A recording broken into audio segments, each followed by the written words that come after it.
Alright, YouTube. As you can see, it's cold and rainy here in York, South Carolina today. My old forge was hit by a tree, so I had to rebuild. It took me a while. But now I got a roof over my head, as you can see. Nothing spectacular, but it works.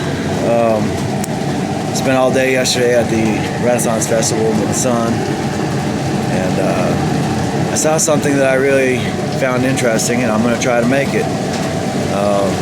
It was a spoon fork combination made by the local blacksmith there.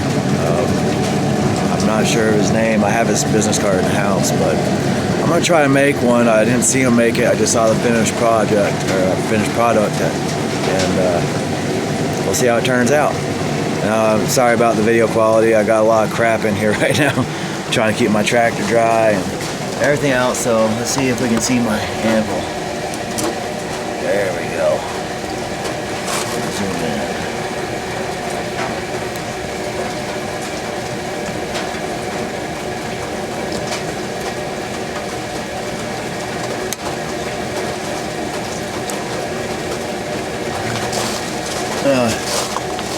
I'm gonna try making it out of 1/2-inch square stock. It's a little piece, probably about 4 inches long. See how it turns out. I'm using my Atlas forge. I've had this for, I don't know, maybe 2 or 3 years now. It's almost time for me to upgrade. So if you're making knives, this is the forge to have. I mean, it's pretty good. I've never had any problems with it besides it being hit by a tree and breaking the refractory inside. There's a remnants of the tree that fell on my forge, all up in there. It's a big old oak tree. Just show you a little bit of my setup real quick. Forge, my anvil, wire brush, some spikes, some more 1-inch or a 1/2-inch square stock, cup of coffee, very important. Some other tools. I got some chisels over here. This is the one I use the most for my deep grooves. I cheated and I bought it. I can make one. I just, didn't want to spend the time doing it. This is for doing my long grooves, my pre-grooves, as I guess you could call it, down my railroad spikes for the twists. I got my tongs and all my hammers. Got some power tools down there that I don't really use too much. Hacksaw, great tool on a day like today when you got to stay warm. And my wood saw. I got a pan full of water right here for quenching my tools, and this little guy right here, I got it full of oil for quenching whatever I make. Right now I have olive oil in there for quenching the tools you would actually use in the kitchen, I guess, or like in a cast iron stove kind of way, or where you season your pans. All you old homesteaders know what I'm talking about. Plus, I might quench my tools in there sometime as well, keep them from rusting, because as you can see, they are getting wet from the rain. It's kind of like an overspray kind of thing. So, without further ado, I think that's getting almost to where I want it. I want it to be all, pretty orange all the way through the whole thing, and then I'm going to cool off the ends. And I'm going to twist it. I'm going to twist it one way, heat up again, and then twist the other half the other direction. I think it's going to be a pretty neat little design. And I'll pound it back into itself, and then I'll continue on with my idea on how that blacksmith accomplished his end results, which I might say were quite stunningly beautiful, because he used a a brass brush on the twisted part, which made it very, very attractive. So without further ado, I'm going to go ahead and try to get this done. Let me see if I can find a good camera position here. I don't want to put it back on my tractor. Just because, can I see my angle? No. I guess I got to use the tractor. I don't want to because it's not a really good shot. But, like I said, it's what I got. So, zoom in a little bit more. Alright. This is my hold down. I made one out of rebar a couple years ago after watching, I can't remember his name right now, but I will think of it.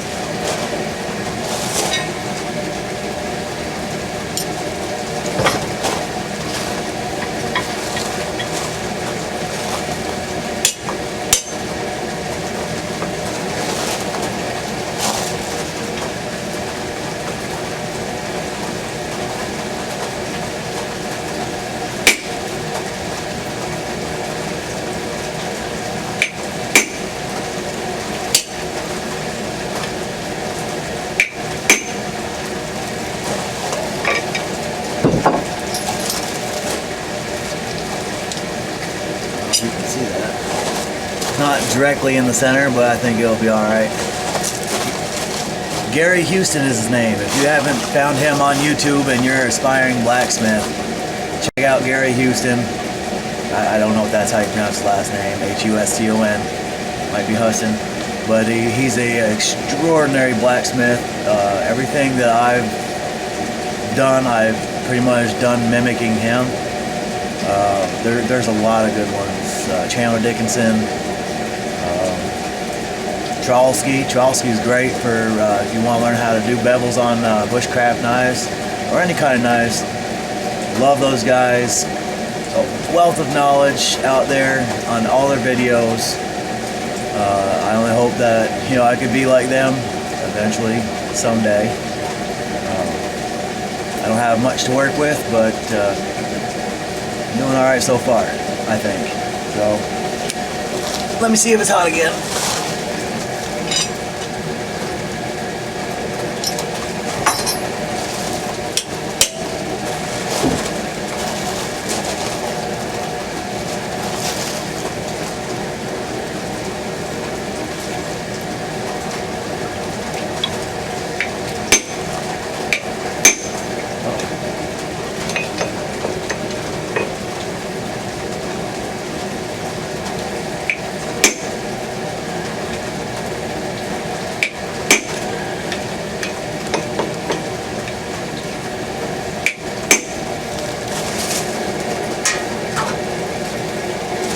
Gotta keep your tools cool, man, because you'll ruin them pretty quick.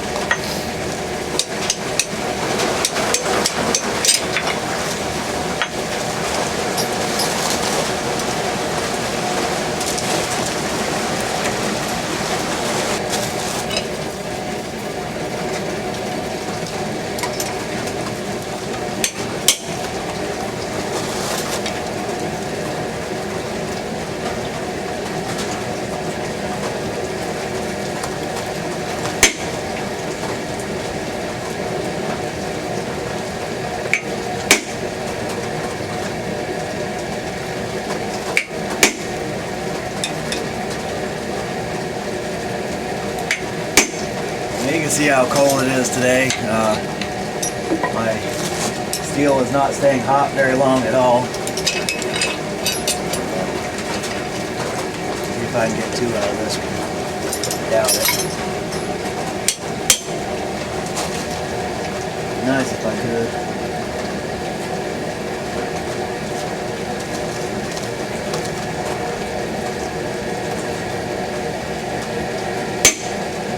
Crooked as hell.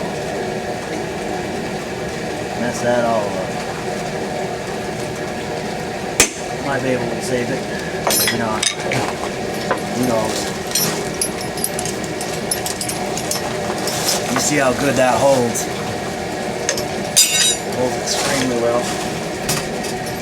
Again, thanks to Gary Houston for That simple design. Awesome.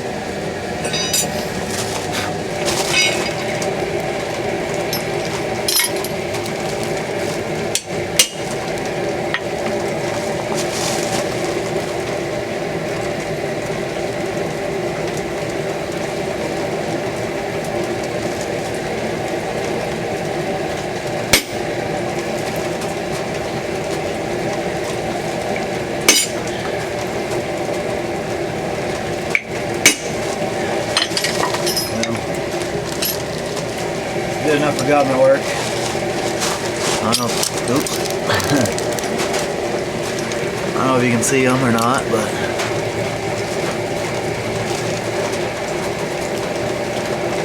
definitely not down the middle on each side. I just did it freehand. That one I messed up on pretty good. We'll see how it turns out though. I'm gonna heat it up again, then I'm gonna twist it. The end off a little bit. Bring it up to where my line is. I'm gonna grab it about the middle. And I'm gonna just twist it.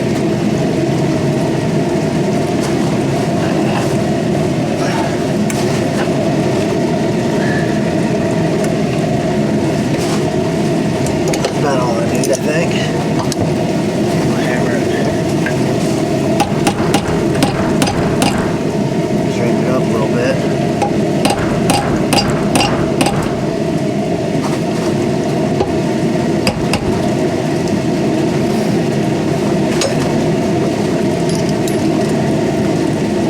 Sorry if you couldn't see that. I forgot where I was in the shot. There I got the twist. Okay. Now I'm going to heat up this end right here, and I'm going to twist it the opposite direction. So instead of twisting this way, I twist clockwise. I just twist it as Gary Houston would say, anti-clockwise. I'm going to twist this clockwise now and see how it turns out. Breakfast of Champions coffee.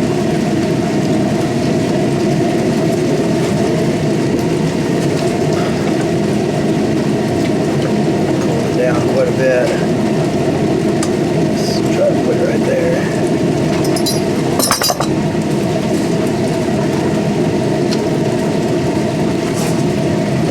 Ah, that's no bueno right there. I gotta put it back in the forge. Not hot enough. I tried to put it up on the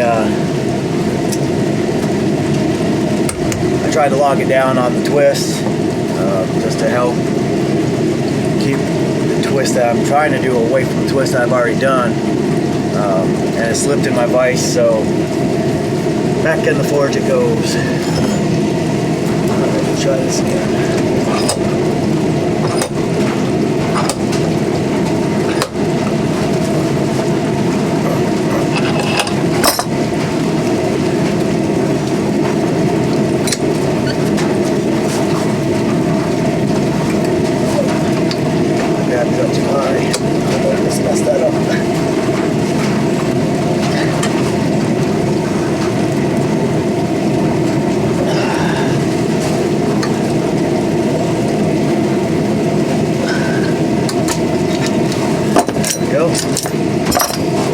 Wire brush.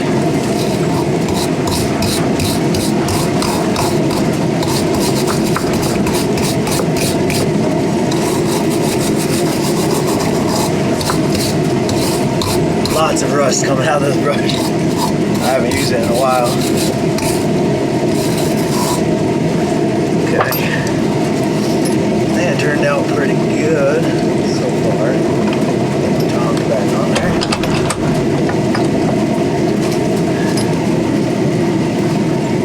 Focus. Alright, now what I'm going to do is I'm going to heat it back up, and I'm going to take my hammer and I'm going to pound it back out, kind of squarish, I guess, or round it out a little bit, because that's going to be the handle portion right here. Now this end I'm probably going to to the spoon end, and this end will be the fork end. We'll see how it turns out.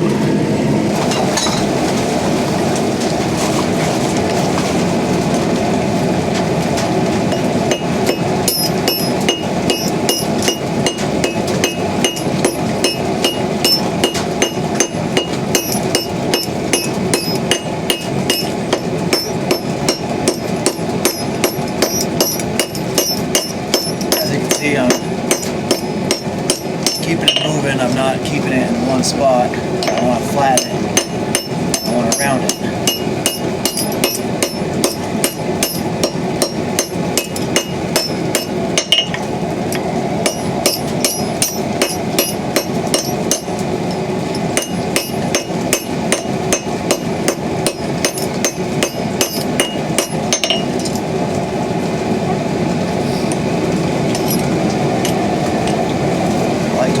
So I'm going to go ahead and put it back.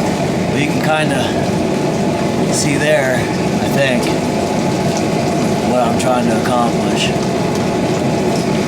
See where it comes out after. There we go.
Can't tell if you can see that or not.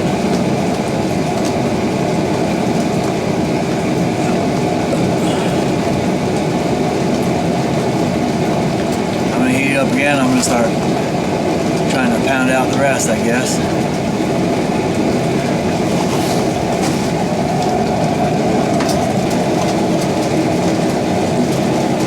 You know, I was thinking about how I'm going to actually make the spoon portion of this project. And I have an idea I'm going to try. I'm going to try using it's a 2-inch ball edge. I'm going to see if I can do it. I don't know. I've never tried it.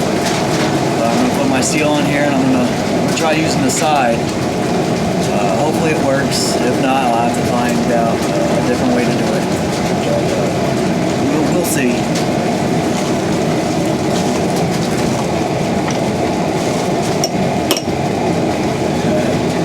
Tell this is going to be fun already. Got enough here. Let me go ahead and pound it out flat a little bit.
can see it. It's starting to concave it, and it's falling down in the vise, so I gotta see if I can fix that real quick. Alright, so I have, I guess, just about finished my spoon, and I might be able to refine it a little bit more at a later date when I have something I can do it with. I use a ball peen on my ball peen hammer. I tried to use the ball hitch. I couldn't get stay in the vise. So now I'm working on the fork side, and I'm trying to split the fork area out right now. Just give me a minute and I'll get my camera set back up. This is proving to be quite the pain in the ass.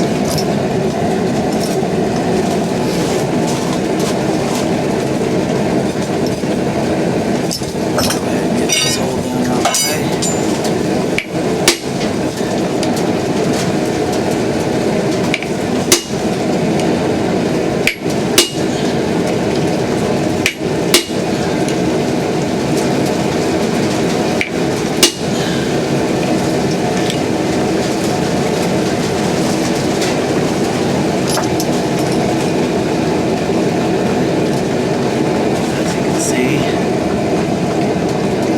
Trying to get that to fork out. I'm trying to use my thin blade here instead of this one right here, because this one will come out all crooked looking and it'll look like crap. It'll make it more difficult for me to draw out my forks. So I'm gonna finish splitting it right there. I'll show you the spoon.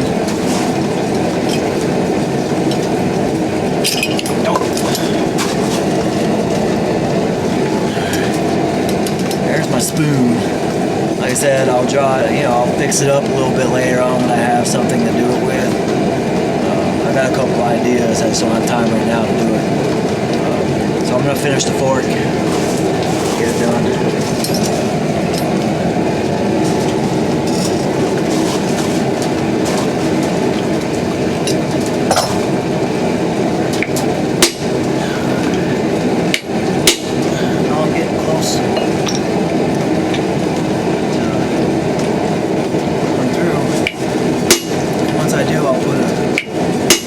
Piece of steel underneath here so I don't hit my anvil. As you can see, I learned that the hard way. I marred up my anvil pretty good.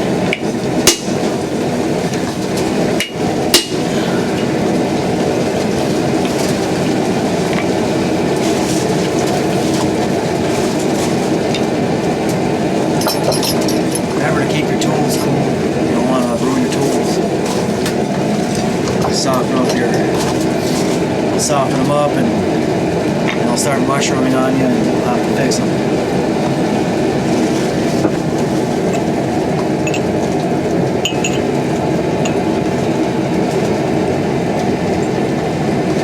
I just had an idea. I think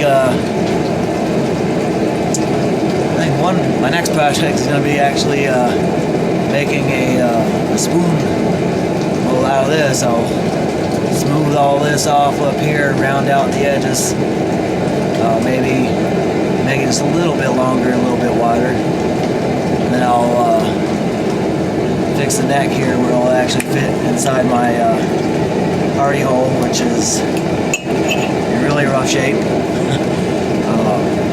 Then I'll be able to harden this and use it as a I guess a form for a spoon. That's the next project.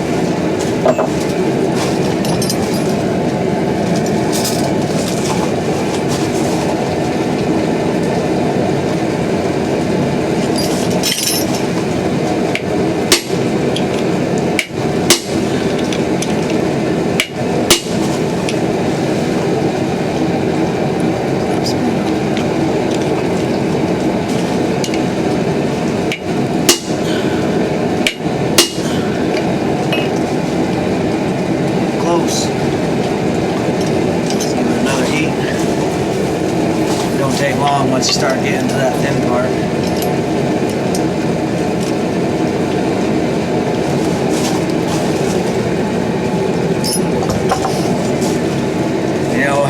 1/2 inch stock is probably a little bit big for what I'm trying to do. You might want to go with something a little smaller, maybe a 1/4 inch. Hell, even rebar would probably work. I don't know if you can actually use rebar for eating utensils, but hey, they had to start somewhere. I'm sure they used them for a long time before they started making stainless steel, or what they call stainless steel. I got this big heavy piece of steel over here. I'm gonna put on here.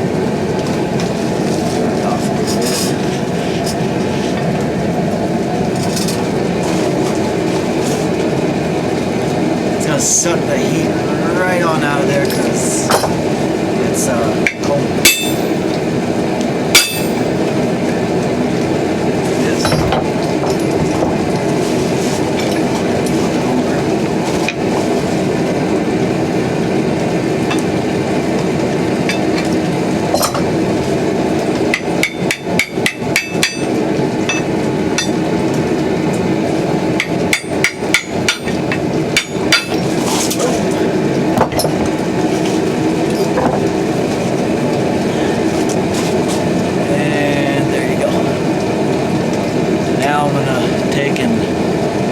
Out of the way, draw it out. Now I'll do the same thing to the other side, maybe do a little bit of a wavy twist. That's what I saw on the spoon that the guy did at the Renaissance Festival, and I really liked it. It was really nice. So I'm going to try it. See how it turns out when we heat it up. It don't.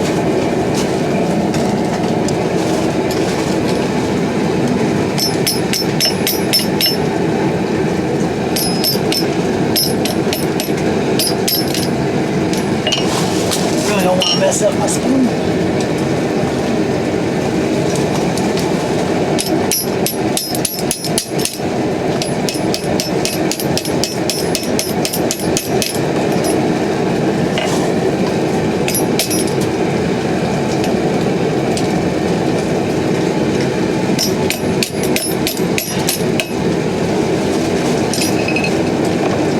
Almost there.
for you with the other side. I'll go ahead and get it done and then turn my camera back on.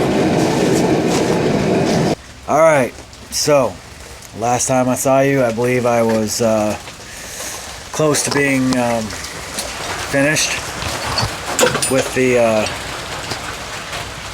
fork / knife, or at least finished with the fork area. I ain't gonna lie, it was quite a pain in the butt. I got it done. It's only a pain in the butt because of the size of my forge, the opening anyways. I kept having to fold one way and then fold it back and then fold the other one the other way. It was just ridiculous. Saved you a lot of heartache from watching it. Here it is. I cleaned it up a little bit with a wire brush and some emery paper here. As you can see right here, I actually bent it while it was just a little bit cold and it tore it a little bit. I think I'll be able to fix that, you know, sanding it down or using a file or something. But it turned out rather cool, I think. My first one ever, anyways. I think it's a pretty good turnout. Sorry I didn't get to see a lot of it. I am going to finish it up. I'm going to fix my points up here on the fork end. I was able to not fish lip. Don't ask me how I didn't do it, but I usually fish lip the hell out of stuff. I think it looks pretty good. I quenched it in olive oil. I'll probably heat treat it and quench it again in olive oil, just kind of season it a little bit so it can be used if somebody wanted to use it. There you go. Leave comments. Constructive criticism is what I'm looking for, not hey man you suck or anything like that. I know I'm not the best. I don't have the best equipment. I'm starting out. So far I've learned by watching, you know, the greats, Chandler Dickinson, Trolsky for the knives, for the grinding the bevels. And again, you know, lots of knowledge, and I'm sorry if I didn't name you and I've watched you. I've watched so many people on YouTube to learn this craft. I don't have the funds to actually go to a school to learn, so thank you all for watching, and thank you all for making videos and teaching poor folk like me how to create beautiful works of art like this. Thanks a lot. Hope to see you on the next one.